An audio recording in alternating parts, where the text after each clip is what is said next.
کسی بیماری کی وجہ سے یا سفر کی وجہ سے یا حیض و نفاس کی وجہ سے رمضان کا روزہ نہیں رکھا اور بعد میں قضا کرنے کا بھی موقع نہیں ملا اور اسی صورت میں موت کا وقت آ گیا ہے، تو فدیہ بھی ساقط ہو جائے گا، فدیہ معاف ہو جائے گا اور وصیت کرنا لازم بھی نہیں ہے۔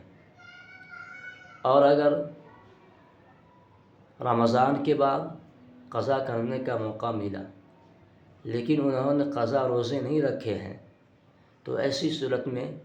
فدیہ معاف نہیں ہوگا اور وصیت کرنا لازم ہوگا، اور وارثوں پر ترکے کے تہائی حصے سے فدیہ نکلنا لازم ہوگا۔ اب اگر وارث اگر ایک تہائی حصے سے زائد سے فدیہ ادا کرتا ہے تو یہ میت پر تو بہت بڑا احسان ہوگا،